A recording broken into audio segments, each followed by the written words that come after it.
Hello, everyone. I'm Hizran from Prodigii.ai, bringing the secrets inside of Ivy League schools to your screen. Today, we're thrilled to have a special guest who will be a student at PhD, doing PhD at Stanford University. Please welcome Ahmed to our podcast. Hi, Ahmed. It's fantastic to have you with us today. And we'll Hello. know how to get a fully funded scholarship at a top university from US. Yeah. So kick it off, could you share a moment or experience that first sparked your interest in applied machine learning and 6G communication? Maybe a particular project, a breakthrough, or even a haha moment for you. Yeah. Yeah. So, in my first year at undergrad here at Stanford University, Pakistan, I was a research assistant at Tuckle Lab. It was a German lab, and I was basically working on a machine learning and AI-based research, uh, which was pretty tough for me at that time because I was a freshman.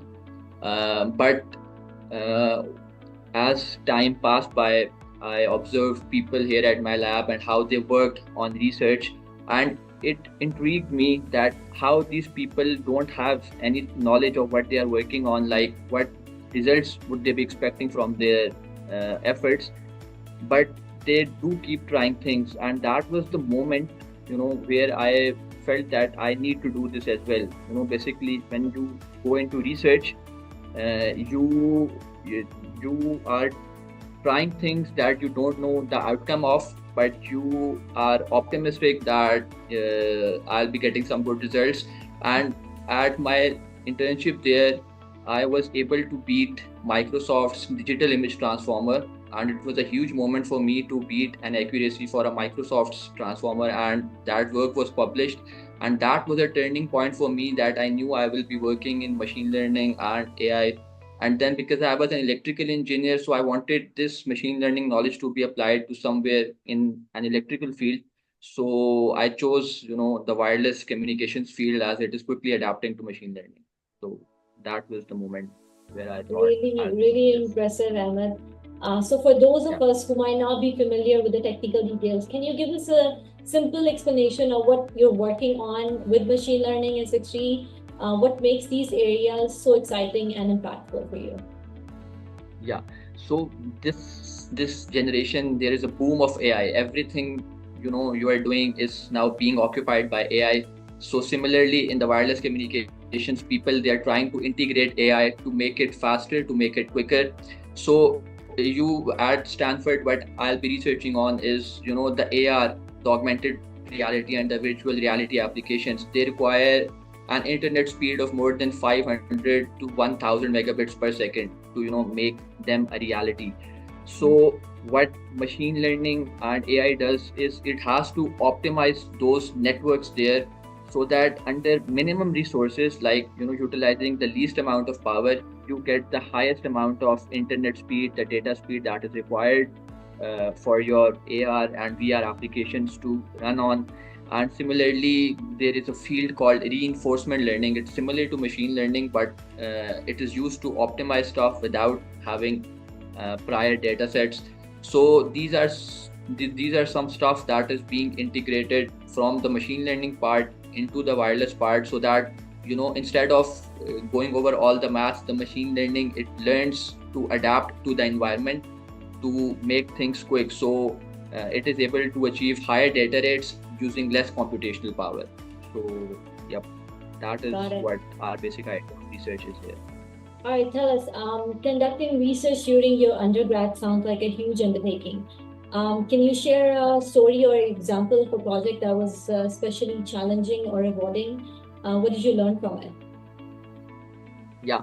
So undergrad research is wasn't a norm at that time when I started that, but it's people are now getting more awareness, and they are coming to research during their undergrad level.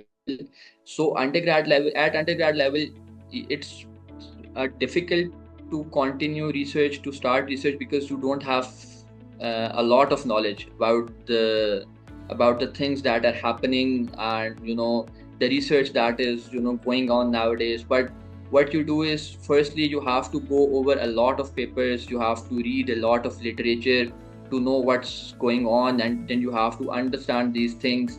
So initially, when I started research, there was a lot of mathematics in the papers, and I used to come to my professor and I used to say him that there is no English in this paper, there is only mathematics. How will I ever, understand? This is too complex for me. But he used to say me that just keep reading the paper, and then there will come a moment that something will click and you will start understanding it.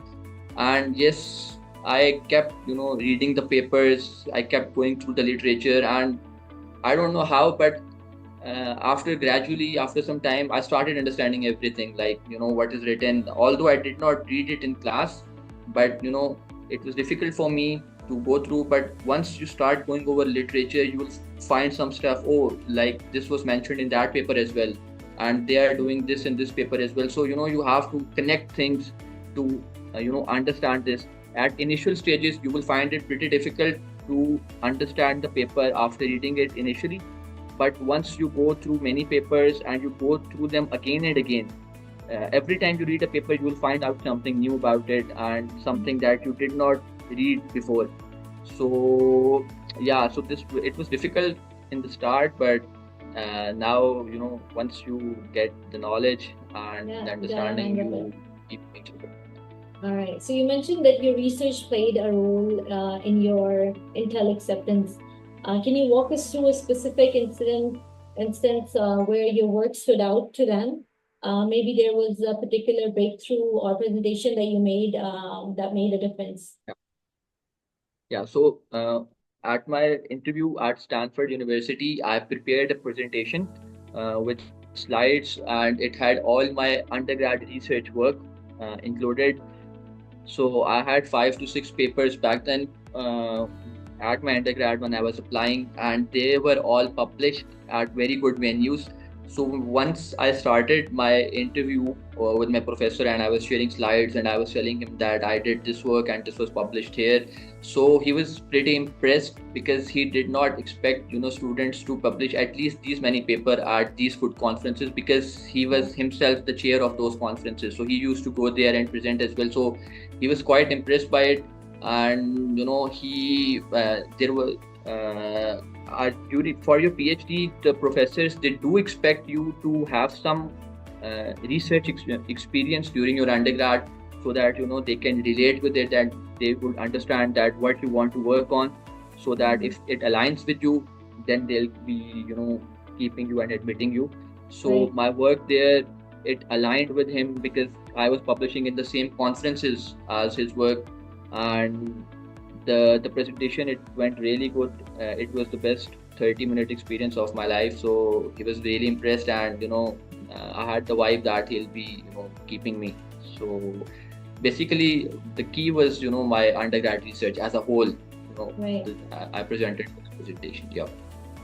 So tell us, securing funding for a PhD is absolutely impressive, as I was mentioning you before. But I believe that you have been abroad for your internships as well during your undergrad. Yeah. Could you share a bit about the process and maybe even a tip or two for listeners who might be looking to secure funding or scholarships for their internships abroad for themselves? What's something that worked particularly well for you? Yeah. So for undergrad research internships, there are many opportunities for you. You just need to find them. You need to find professors that are working in your field. You need to email them. You need to share your work with them, your resume with them, and you need to tell them, sir, I'm open for an internship position. If you have one, do let me know. I'll be willing to work on this. Tell him that what interests you in their work. You have to tell them that I have read your work and I like this work and I would want to work on this. You need to email many professors.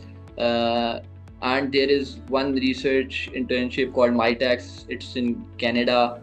Many people from NUST went to Canada on a fully funded internship there. Almost 25, I think, students from NUST went there. And there are others as well. You need to approach them. You need to approach professors yourself. You need to make a research oriented profile to let them know that you are interested in their work, and most of the professors, they are open to keeping students, and because they also want the students to work on, and they have to have international collaborations. And the more the students in their lab, the more work is being done there. Yeah. So many professors are open. You just need to find the right professor at the right time. That's the key. He should be open to keeping the students, and he should be and your research and your work should be aligned with him. But you do not need to approach professors that do not align with your work, because in most of the cases they won't be keeping you, because it's difficult for them to start explain their work to you, and to start from the scratch. They want people who do have some research experience within their field, and they'll be happy to accept you guys, and there is a lot of opportunity there. Right. Yeah. So choosing Stanford for your PhD is that big decision. Was there a particular moment or a piece of advice that helped you to decide to go to Stanford? Maybe a conversation with a mentor, or a pivotal experience? Yeah, okay. So during my undergrad, I applied to more than 8 to 10 universities for my PhD, including very good universities like NYU, UCLA, Boston, Rice, Stanford. So I got interviews from most of them. But choosing Stanford was an important decision because of two reasons. The first is that you should be aligned with your professor. Like, you are going to spend 5 years with him, so you should understand his nature, and you should understand that will you be able to collaborate with him, do you understand what he's saying, do you match each other. And Mm-hmm. so this is the first thing, and the second thing is the place that you are going. So my field is basically technology and tech enabled, and Stanford is located in the heart of Silicon Valley. So there will be a lot of opportunity for me, to for all the tech companies out there. Even my department, it's called Packard Department of Electrical Engineering. So that is where HP was started. So there Yeah. is a lot of tech happenings there. So that was my second most primary reason to choose Stanford for my PhD. And of course, why wouldn't I choose Stanford? Absolutely, absolutely. And you will love the weather. I mean, the weather is absolutely Yeah, great there. All yeah, right. I've heard Tell it. us about extracurriculars. So extracurriculars can sometimes be overlooked in academic world. Can you share an activity or experience that you believe you had a significant impact on your academic journey or application process? And also, how important do you think extracurriculars are for an individual to get into any good university around the world? Yeah. So I'll divide this answer into two parts. The first is that for PhD admissions, the most primary thing that the professors they are looking for is your research. Uh, that is the most primary part of your application. They will be focusing on. They will only be asking you about your research and what you Mhm. have accomplished or done so far. But during my interview, my professor, he was looking at my CV, and he saw that I was the captain of the basketball team back Right. in college, and he was too the captain of the basketball team. So he did ask me about that, and he loved that fact that there was Yeah. some match in extracurricular activities as well. But for PhDs, extracurriculars won't make an impact if you do not have any research. But if you have a research experience and then you add on extracurricular activities, of course it will help you for your application process. For your masters and for your undergrad admissions, extracurricular activities make a huge impact. I've seen people who were actively involved in extracurricular activities getting into Stanford and good universities for their masters and for their undergrad level. So extracurricular activities at this level, because at undergrad and for masters they won't be expecting to have a lot of research and papers. So what they look out for is extracurricular activities that stand out, and things that you have done that will make you different from whole of the applicants batch that is out there. Right. So there was my junior who came to Stanford as an undergrad, and he built a medical lab for some patients which made him stand out. So these are some activities that make you stand out for Yeah. undergrad, but there is no research at that level. Right, right. Yep. So let's switch gear a bit. What's the one piece of advice you wish you had known before starting your research journey? Maybe something that would have made your path easier or more enjoyable. Yeah. So I would advise all of you to, not just jump into machine learning and AI, looking at everyone who is doing machine learning and AI. So do what interests you. You do not have to, do machine learning to get a job at Google. That is a myth. You can be an embedded designs engineer, a wireless engineer, a UI UX engineer. Do what interests you and do what you love. Do not, get pulled by these booming terms like ML and AI and deep learning, and everyone around you is doing this, so I have to do this as well. That is wrong.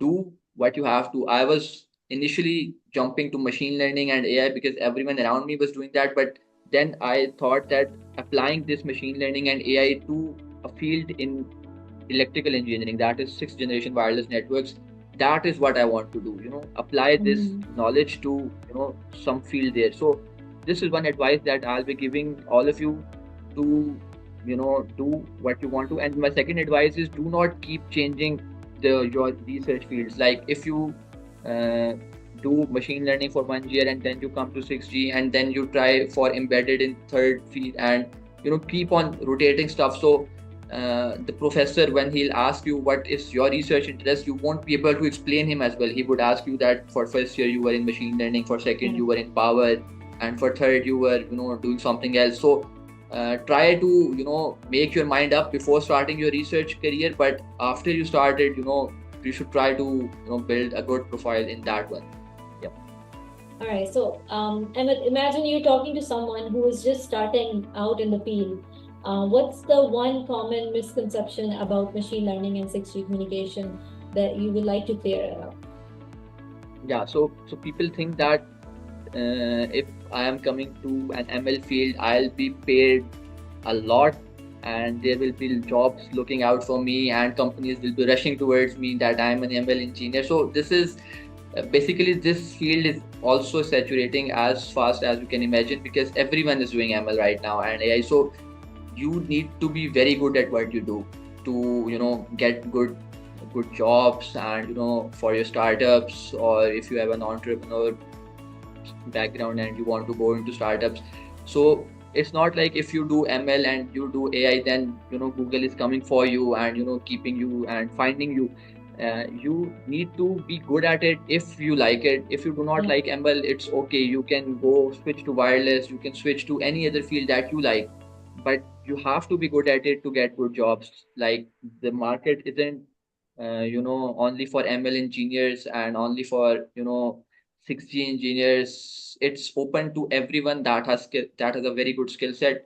It's open to everyone that has skills and that can give back to the company.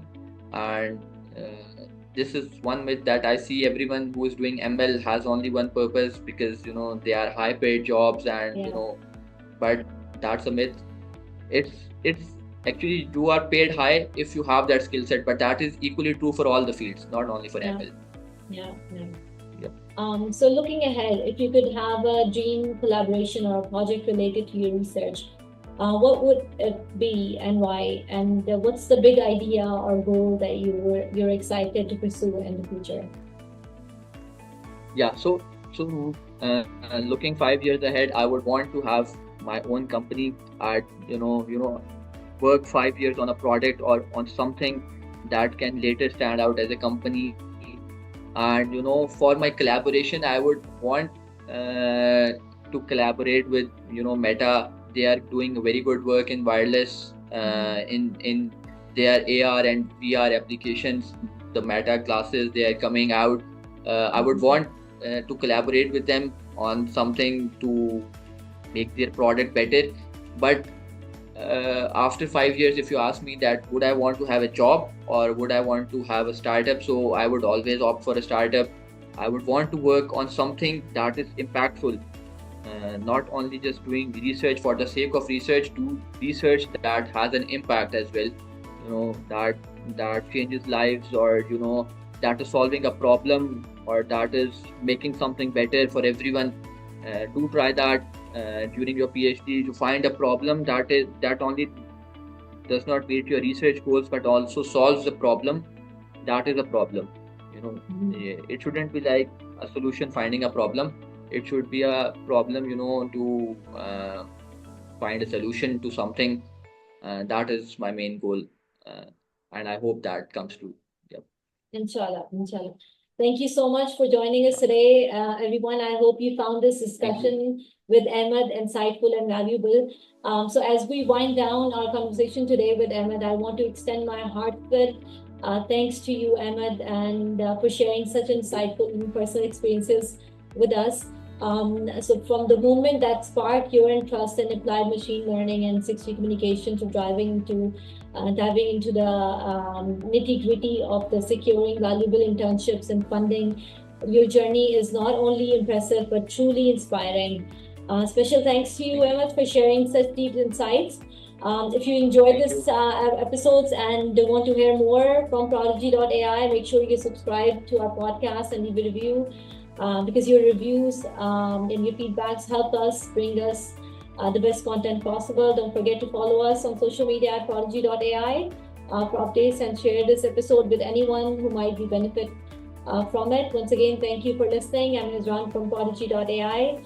Until next time, keep striving for excellence and reaching out for your dreams. Goodbye and take care.